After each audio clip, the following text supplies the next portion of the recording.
ugu dambeyn bandhiga carweedka shaqada ee Mogadishu Job Fair oo uu soo laabtay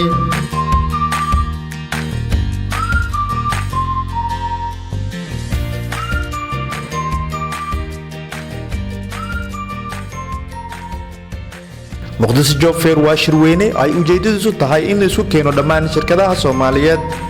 ganacsatada iyo hal-abuurayaasha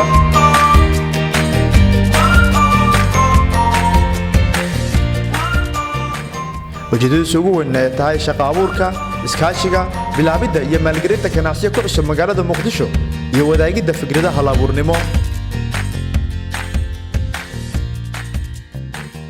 bandhiga carweedka shaqada ee Mogadishu wuxuu dhici doonaa taariikhda tirsigeedu tahay 18 December 2021 wuxuuna ka qabsoomi doonaa Hotel Irid ee degmada Cabdi Casiis